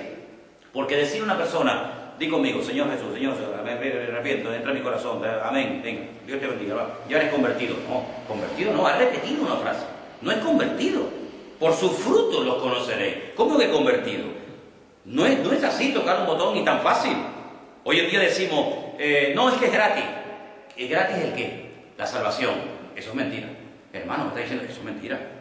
La salvación es carísima. Lo que pasa es que otro la pagó. Que la pagó Jesucristo. Pero de gratis nada, ¿eh? La salvación no es gratis. Pasa que Cristo pagó el precio que yo nunca podía haber pagado. Y por eso hoy en día para mí es gratis. Pero si Cristo no hubiera muerto, ¿te parece poco el precio que tuvo que pagar el Señor para obtener nuestra salvación, muchachos? Dio la vida, dio la sangre. Entonces decimos que es gratis. No, bueno, mira, alguien pagó la deuda que tú le debías a Dios. ¿Y cómo pago yo esa deuda? No la puedes pagar. Menuda desgracia tienes ahora. Pero no te preocupes, tengo una buena noticia para ti. Alguien pagó tu deuda, se llama Jesucristo. Murió por ti, ocupó tu lugar. ¡Uf! ¡Qué alivio! Si tú crees que Él ocupó tu lugar, si tú crees realmente que la muerte que a Él le dieron era la que tú merecías, pero que por amor Él le dijo al Padre: no lo mates a Él, mátame a mí. Pero la fe sola no basta. Claro que no. Por eso estoy diciendo, si solamente es decir, yo creo, no. Y ahora tienes que demostrar. Primer paso, bautízate. Bautízate de nuevo. Empieza de cero. Amén. Es un palo al ego. Es un palo al ego. Pero es que el evangelio donde más te golpea es en la línea de flotación. Es en el ego. Es decir, ostras, entonces lo que yo he hecho, pues ¿sabes qué? No es por mis méritos. Esa es la gran tragedia del pueblo de Israel. Todos los libros, tengo docenas y docenas de libros, todos los libros que tú lees del pueblo de Israel, escritos por rabinos, todos siempre emplean de una manera u otra la palabra méritos. Yo tengo que hacer méritos, tengo que orar un montón y tengo que no sé qué, y por los méritos entonces el Señor me va a bendecir, y por los méritos mis hijos van a ser sanos, y por los méritos, y el Evangelio es todo lo contrario. El Señor dice, pero ¿qué mérito vas a hacer tú? ¿Qué mérito vas a hacer? Si el mérito que tenías que hacer era morir en una cruz, y si lograras morir, ahora resucita, pero claro, no tiene sentido morir para después quedarte sepultado, ¿no? Entonces, esta gente le está diciendo a los fariseos, le están diciendo a los recién convertidos, tienen que volver otra vez a la ley. Vamos a ver, el Señor no anuló la ley. La ley no está anulada. La ley lo que está es ampliada. ¿Está anulada la ley? Los 10 mandamientos los anuló Cristo. Lo que pasa es que nos hemos quedado con los que nos interesan, y con los que no nos interesan, si no será para los judíos. Pero el Señor no tiene a los judíos aquí y a los cristianos allá. El Señor está formando un solo pueblo. Y ese solo pueblo se llama los hijos de Dios. Ni más ni menos. Entonces, el problema surgió porque le estaban obligando a la gente a circuncidarse. Y dice aquí, ninguna diferencia hizo entre nosotros y ellos, purificando por la fe nuestros corazones. Ahora pues, ¿por qué tentáis a Dios poniendo sobre la cerviz de los discípulos un yugo que ni nuestros padres ni nosotros hemos podido llevar? Antes creemos que por la gracia del Señor Jesús seremos salvos igual que ellos. Entonces toda la multitud cayó y oyeron a Bernabé y a Pablo cómo contaban las grandes señales y maravillas que Dios había hecho por ellos entre los gentiles. Y cuando ellos callaron, Jacobo, que es Santiago, respondió diciendo, varones hermanos, oídme. Simón ha contado cómo Dios visitó por primera vez a los gentiles para tomar de ellos pueblo para su nombre. Y con esto concuerdan las palabras de los profetas, como está escrito, después de esto volveré, reedificaré el tabernáculo. Hay que decir, hoy lo analizamos en el texto original, que la palabra tabernáculo no es la original, es la palabra sucá. Y la sucá era una tiendita de campaña que se hacía en la fiesta de los tabernáculos, pero se puso el tabernáculo de David, que está caído. Repararé su ruina, y ahí menciona una palabra profética del libro de Amós. Versículo 19, conclusión, por lo cual yo juzgo que no se inquiete a los gentiles que se convierten al Señor, sino, ahora viene la conclusión, tanta discusión para esto, se les escriba que se aparten de las contaminaciones de los ídolos, de fornicación, de ahogado y de sangre. Esta es la conclusión. Que se les escriba a los que se están convirtiendo que se aparten de las contaminaciones de los ídolos, de la fornicación, de ahogado y de sangre. Ahora te viene un testigo de Jehová a tu casa y cuando le preguntas por el tema de la sangre te dice, no, es que la Biblia prohíbe dar sangre. Y tú dices, ¿dónde? Dice, aquí. Un texto fuera del contexto. Fíjate tú lo que hemos leído para llegar aquí. Pero ellos te hacen así y te dicen, mire, aquí está, Señor, léalo. Y te dice, de fornicación, de ahogado y de sangre. Oye, ¿verdad? Lo dice la Biblia. El concepto transfusión en el siglo XXI-XX es lo mismo que el concepto absteneo de sangre 2000 años atrás. ¿Existían las transfusiones hace 2000 años? Luego no puede estar prohibiendo Santiago ni los apóstoles de la iglesia primitiva el dar transfusiones de sangre, puesto que eso no sé exactamente cuándo se inventaron las transfusiones de sangre, pero te puedo asegurar que en el siglo I no existían. Por lo tanto, es algo que estás sacando del contexto para decirte que si tu hijo necesita una transfusión de sangre no puedes dársela. ¿Por qué? Porque la Biblia dice absteneos de sangre. ¿Qué era hace 2000 años abstenerme de sangre? ¿Qué era? No se podía comer carne con sangre. Ni se podía ni se puede hoy en día en Israel. Tienen que ser matados por personas específicas y que hacen un certificado, dicen esto es kosher, es decir, se puede comer. Se escurre, se exprime, ni una sola gota de sangre tiene la carne que se come en Israel hasta el día de hoy. Es que la sangre es perjudicial. La sangre está a la vida, dice el Señor. Que tenga sangre es perjudicial. Ok, entonces, lo que se le está diciendo a los gentiles es lo siguiente. Vamos a ver. En un principio los que se convertían eran judíos, y judíos. Pero claro, ahora resulta que Pablo se ha ido por ahí por esas naciones de la tierra, y Pedro se fue a la casa de Cornelio, y cada día se están convirtiendo más gentiles. Se están convirtiendo un montón de gente que no tiene nuestras costumbres, que no han practicado la Torá, que no saben nada de nuestra ley. Y claro, ahora nos encontramos en la iglesia 1000 gentiles, y ahora somos nosotros 500. Y aquí hay un follón. Vamos a establecer normas de convivencia. Y entonces, como los judíos se sienten mal cuando ven a estos que comen ahí, la venga y tal, vamos a establecer unas normas para que las respetemos entre todos. Y esas normas se van a mandar por carta a todas las iglesias. Y tú, Pablo, como viajas tanto, pues te llevas estas normas. Eso es lo que se estableció. La pregunta es, que es a lo que yo quería llevarles. Las normas que se establecieron en el primer concilio de la Iglesia, que fue el concilio de Jerusalén, ¿están en vigor hoy en día? ¿O estas normas fueron únicas y exclusivamente para aquellos creyentes del siglo I? Piensen antes de responder. ¿Por qué digo antes de responder? Por lo siguiente, porque esto es Nuevo Testamento. Aquí está Pedro, Santiago, Bernabé. Aquí no está Abraham, Isaac, Jacob, Moisés. Cuidado, esto es Nuevo Testamento. Estos son los apóstoles de la iglesia a la cual yo pertenezco, porque todos pertenecemos a la única iglesia que tiene Cristo. Y entonces la pregunta es, ¿estas normas eran para aquel tiempo? ¿Son también para hoy en día? Si no son para hoy en día, bueno, pues entonces ¿para qué se escribió esto? Si son para hoy en día, la pregunta es, ¿las estamos cumpliendo? ¿No las estamos cumpliendo? A eso es a lo que yo les quería llevar, a que se expriman el coco y se pregunten, bueno, toda esta información que hay aquí, ¿a mí esto para qué me sirve? Entonces, vamos a terminar y ahora hablan ustedes. Así que enviamos, versículo 27, a Judas y a Silas, los cuales también de palabra os harán saber lo mismo. Y ahora viene lo fuerte, ahora viene lo tremendo, la bomba. Verso 28, ¿lo leemos juntos? ¿Sí? Venga. Porque ha parecido bien al Espíritu Santo y a nosotros no imponeros ninguna carga más que estas cosas necesarias. Número 1, que os abstengáis de lo sacrificado a los ídolos, de sangre, de ahogado, de fornicación, de las cuales cosas, si os guardáis, bien haréis, pasando bien. Volvamos a repetir lo que se acordó, que os abstengáis de lo sacrificado a los ídolos. Bueno, esto sinceramente hoy en día no existe, por una sencilla razón, porque en aquellos tiempos, y esta es la verdad, cuando una persona tenía una carnicería, pues mataba 2 pájaros de un tiro. Yo mato la vaca, presento el sacrificio a mi ídolo, a Baal, a Astarot, a Moloch o a quien sea, y luego, pues mira, quedo bien con el ídolo y encima le saco un dinerillo a la vaca. La troceo y la vendo al público. Y quedo bien con este y con ustedes. Hoy en día eso, que yo sepa, yo no sé si por ahí hay algún carnicero que mata una vaca y luego detrás de la carnicería tiene allí, yo que sé, un altar que la sacrifica, quien sea. Si así fuera, yo no como eso ni loco, a ver si me entienden. Pero hoy en día eso no se ve.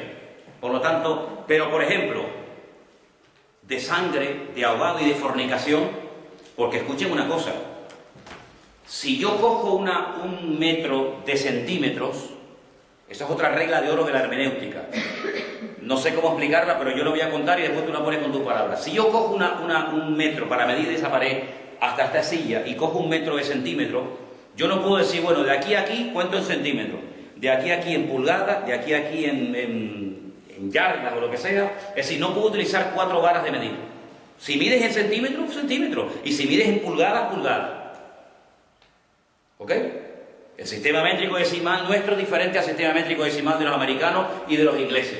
Pero si tú coges 1 metro, tienes que decir 80 centímetros, no puedes decir 80 centímetros, 3 pulgadas y 2 no sé qué. Si tú coges una forma de interpretar un capítulo, no puedes decir versículo 1 alegórico, versículo 2 literal, versículo 3, esto es metáfora, versículo 5 parábolas, versículo 6, no, vamos a ver. coge una vara de medir para interpretar todo.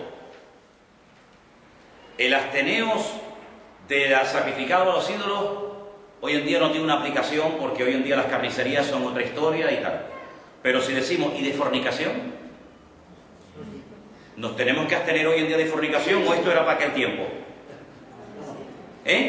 ¿Estamos de acuerdo?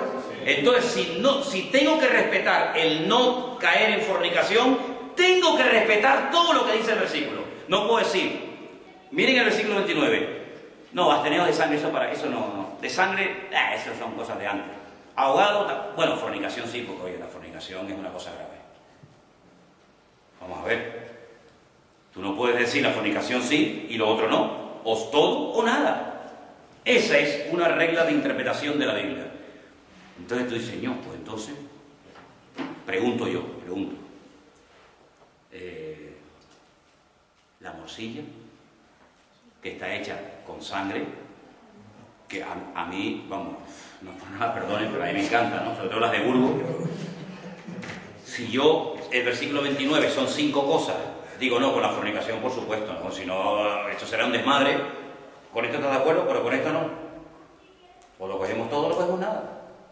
Es como los 10 mandamientos. ¿Cuántos son mandamientos? 10. Con 9 estoy de acuerdo, con el del sábado no, porque no. Pero vamos a ver, vamos a empezar. Primero sí, segundo también, cuarto, sí, quinto, pero el otro no. O los coges todos o no coges ninguno. Ese es el gran problema de los cristianos, que cuando chocamos con algo que nos tambalea un poco decimos, eso era para Israel, eso es del Antiguo Testamento, que esto no es nuevo Antiguo Testamento, que esto es el libro de los Hechos, que aquí están nuestros hermanos en la fe, Pablo, Santiago, Pedro, Bernabé, que aquí no son los patriarcas del Antiguo Testamento, que no estamos en el monte Sinaí, que estamos en Jerusalén, primer siglo de la era cristiana, y si ponen unas normas, pues oye, el que no se puedan aplicar hoy en día algunas, porque eso de absteneo de la sangre de los ídolos no se practica, pero las otras cosas sí se practican. Entonces mi pregunta es, ¿esto es aplicable hoy en día, sí o no? ¿A qué conclusión habéis llegado después de haber estado estudiando una semana esto? Es una maravilla preguntaros a vosotros cosas, pues sí, no, sí, es diálogo es espectacular. Yo pienso que hay otro versículo que dice, si come y come para el Señor, pues come. Y si no come y lo hace para el Señor también, pues no come. O sea, yo lo aplico más a ese contexto, que tienes que dejar a tu... O sea, yo creo que se debe de cumplir, ¿no? Porque ahí lo dice, y sigue en el Nuevo Testamento. Pero también hay cosas que ya no se dan, como la sangre. Aunque yo creo que sí, los cubanos que están aquí saben que sí que se sigue sacrificando animales a los ídolos y la gente luego se los come. Y la gente que está aquí sabe que es verdad. Sí. Y entonces, ¿qué hay que cumplir? La verdad es que es cubano para saber que no, ya. Mira animales, porque ahí esa medicina también vamos. Dice que todo lo que está en la carnicería es ilícito. El problema es la comprensión de ese mandato, ¿no? Es decir, impera en este caso, digamos que la cultura, digamos como que hace un poco la vista gorda a lo bíblico, o tendría la cultura que ser absorbida por lo bíblico. Porque podemos decir, oye Manolo, es que en España, chico, es que, imagínate, un fabricante de morcillas dice, es que aquí comemos morcilla. Bueno, pero una cosa, el que yo haya hecho una cosa mucho tiempo, no le da credibilidad a mi error. Es decir, un etarra ha matado durante 30 años. Bueno, no lo veo tan mal, porque al fin y al cabo hacer así a un tío en la cabeza, pero vamos a ver, dijo. El que tú hayas hecho una cosa muchas veces no le da, es como cuando una mentira, ¿no? A base de repetir y repetir y practicar una mentira, como que se convierte en verdad. Pues no, señor. No, señor. Claro, es decir, el que ha sido idólatra, el que ha sido mujeriego, el que ha sido drogadicto, el que ha sido asesino, oye, llegará un momento en el que tendrás que pararte y decir, mira, tú no puedes seguir en esta línea. Bueno, pero es que es mi cultura. Bueno, pues entonces tú pon en la balanza tu cultura y la Biblia. A ver qué pesa más. Si la Biblia, porque hombre, cuando fue el Evangelio a Guinea Papúa, allí se comían unos a otros. Y la cultura era que se comían unos a otros. Pero el Evangelio llegó y le dijo, mira hermano, no te estés comiendo a la hermana a bocado, eso no se puede hacer, ¿me entiendes? Entonces él tuvo que enseñar que el canibalismo está prohibido en la Biblia, además que lo dice, ¿verdad? Lo que pasa es que a veces la cultura, sí es verdad que impide mucho por cumplir ciertas determinadas cosas. Por ejemplo, lo de los 10 mandamientos, el guardar el sábado, hoy por hoy aquí es prácticamente imposible porque ¿quién no trabaja un sábado? ¿Entiendes? En Israel el sábado se paraliza, es como un domingo, digamos aquí. Pero hoy en día en Europa, en Occidente, el sábado es muy complicado guardarlo. Pero esto es mucho más fácil que guardar, por ejemplo, el Shabbat. Esto es más fácil, sí, sí. Esto es más fácil. Sí, sí, más fácil. Pienso yo, ¿no? Porque, por ejemplo, la pregunta es, ¿en nuestra cultura, en nuestro contexto hoy en día, se come sangre? ¿Que no? Ostras, Carmen, las morcillas de toda la vida, la morcilla se hace con sangre. Pero yo no me cuido de la morcilla ni me la comeré, a mí me da tremendo asco. Es otra cosa. Yo respeto a las personas que le gustan, pero sin En el norte la sangre directamente. No, es que en España es cultura de cerdo, de morcilla y de esa cosa. Pero yo pregunto, porque el domingo cuando yo leía el texto, no sigáis la costumbre de las naciones, yo pregunto, oye, ¿no será que a lo mejor en nuestra cultura, en nuestro país, hay costumbres que tendremos un poquito que replantearnos? Por ejemplo, yo le voy a poner un caso concreto, que es el mío, y además hoy justamente me llamaban de la península una hermana que viajó ahora con otro a Israel y me dice, oye Manolo, explícame esto. Vamos a ver. Yo me metí un día en internet y empecé a leer y a estudiar y a buscar libros por aquí y por allá. Procedencia del arbolito de Navidad y de las bolitas. ¿Sí? ¿De dónde viene esto? ¿Sí? ¿Quién fue el primero que se le ocurrió? Porque tuvo que haber un primero que puso bolitas colgadas en un árbol. Venga, vamos a estudiar. Ostras, cuando yo empecé a leer aquello, yo dije, yo no pongo en mi casa un arbolito con bolitas ni a palos. ¿Por qué? Porque era la fiesta más pagana del mundo, que se cortaban los testículos a los animales, se colgaban en los árboles para adorar a los demonios. Y entonces resulta que llegó un emperador y dijo, esto es una barbaridad, matando animales, no sé qué, no sé cuánto, poniendo regalitos en los árboles para que vinieran los demonios de noche. Pero entonces, ¿cómo hacemos? ¿Cómo lo quitamos? No lo quitemos, es imposible quitar esto. Esto está tan arraigado en la cultura que vamos a hacer algo. Vamos a utilizarlo como un símbolo de la Navidad cristiana. Entonces lo que hizo fue que le dio un matiz cristiano a algo puramente pagano. Entonces, ¿qué pasa? Que claro, se ha practicado 1 año, 2 años, 1 siglo, 2 siglos, 1 milenio, 2 milenios, y hoy en día, pues, oye, ¿qué hay de malo? Te dice la gente. ¿Y qué hay de malo? Pues vamos a ver. Yo no digo que sea una barbaridad. Oye, no paséis por aquí, estamos en una clase. Entonces, yo no digo que sea malo el poner un árbol de Navidad, pero ahora que yo sé por qué se ponía, a quién se ponía y para qué se ponía, yo digo, yo personalmente, ahora si usted lo quiere poner, oiga, como si quiere traer una bola así, a mí me da lo mismo. Pero yo particularmente no me siento identificado. Es como si yo fuera de Tordesillas, del pueblo de Tordesillas de Valladolid.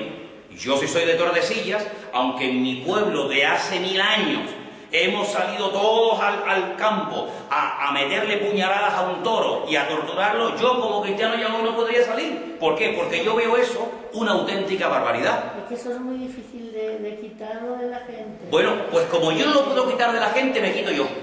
¿Sabe lo que hacían en ¿Me explico? Es mucho más fácil. Claro, yo no puedo decir el día no.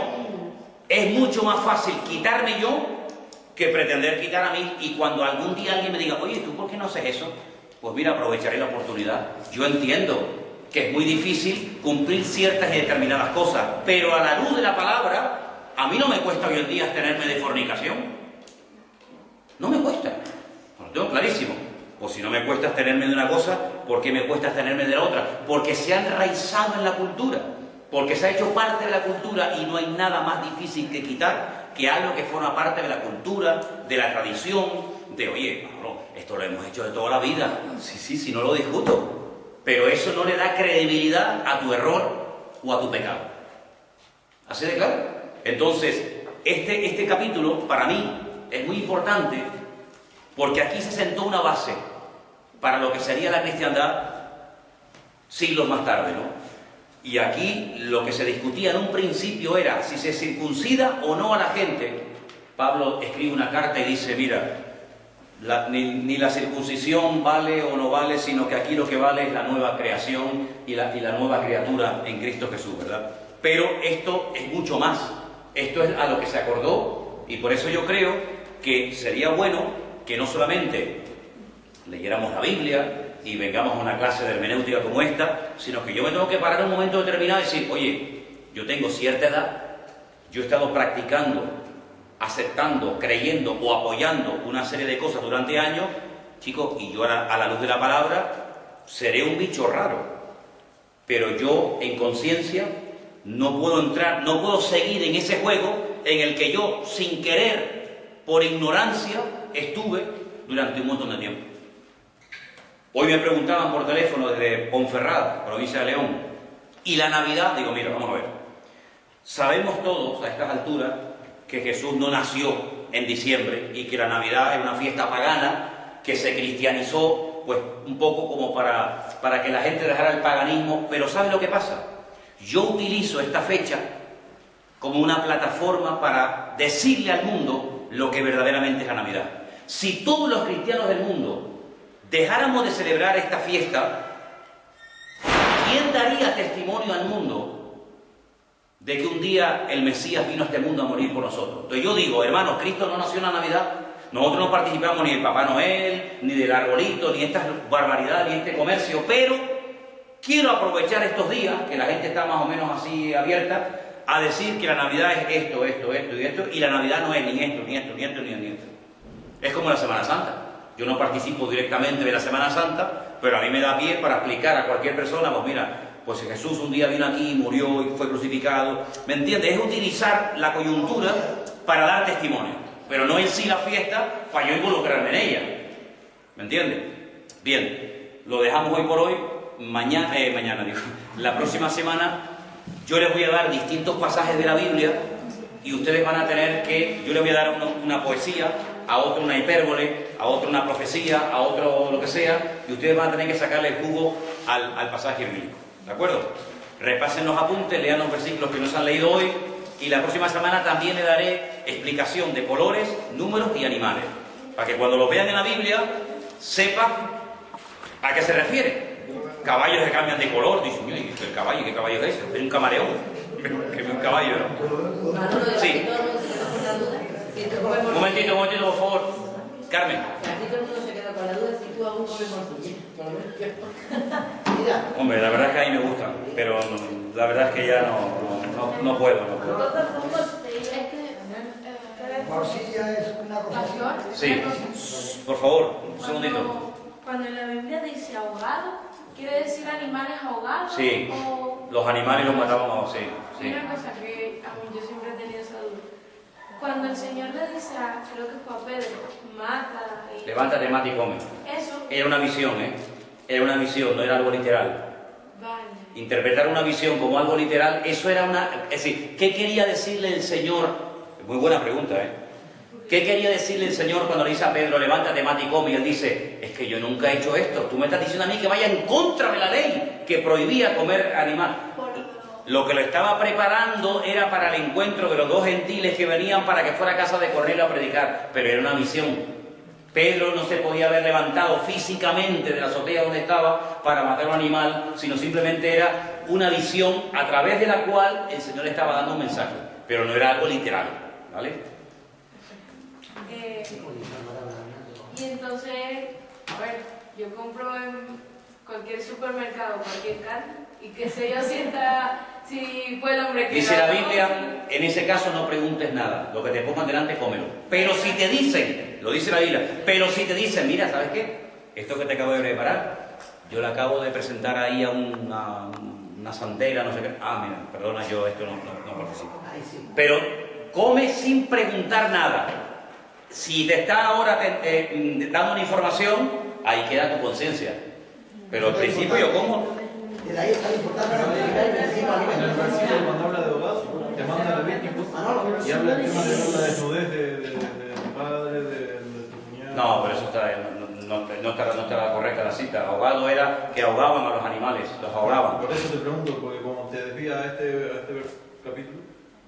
Sí, pero es que en ese capítulo seguramente hablará de otra cosa, no solamente hablará de eso. La sangre.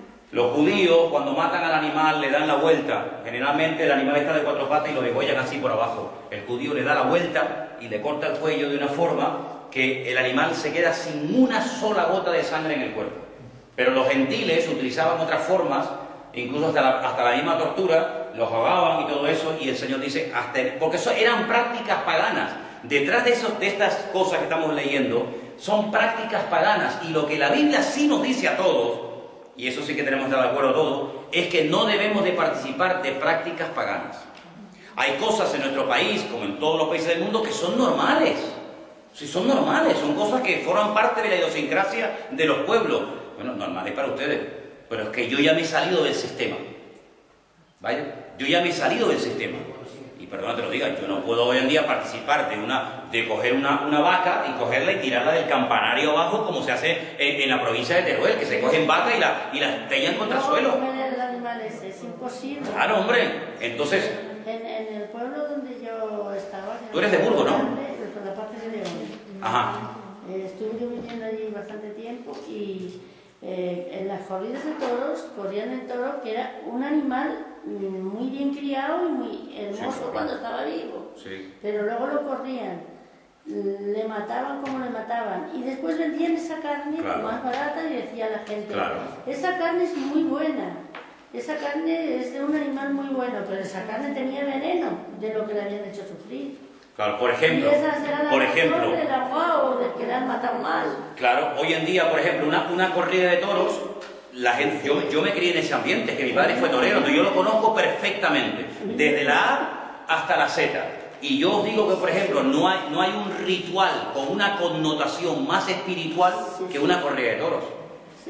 Tiene una cantidad de connotaciones espirituales. Hay un sacerdote, hay una víctima, está todo estipulado, pero claro, te lo presentan todo tan bonito, pero yo que he vivido eso y lo he mamado desde adentro, no te puedes ni imaginar los rezos que se hacen, las cosas que te pone el torero por dentro para que no se quede, las invocaciones que se hacen y que la gente ignora, pero hay una connotación espiritual y esa carne se vende. Yo he comido eso y te puedes imaginar. Yo me he comido el toro entero, menos los cuernos y las patas, me he comido el toro entero. Todo lo que te puedas imaginar, dice, ¿y hay qué? También. Pero es malo, entero. Es malo. Hombre, pero a ver si me entiende, pero forma parte de una cultura. Sí, pero claro, cuando tú tienes una información de la palabra, tú dices, espérate un momento. Claro, Pablo dice, por ignorancia perseguía a los cristianos. Pero el Señor nos saca en un momento puntual de la vida de la ignorancia. ¿Quién no ha sido ignorante, hermano? Aquí todos hemos sido ignorantes y bárbaros, ¿verdad? Pero llega un momento en el que el Señor te dice, mira, ahora ya no tienes excusa. Ahora tú verás lo que haces. Yo recuerdo en mi familia que se abstenían de esa clase de carne. Pues mi padre me decía, vete abajo y dile a fulanito que te dé tal y lo comemos. Yo al revés. Pero eso era porque pensaban que era muy buena, que era una carne, que era un animal de lo mejor. Que el Señor les bendiga, hermanos. Nos vemos el próximo miércoles. Recuerden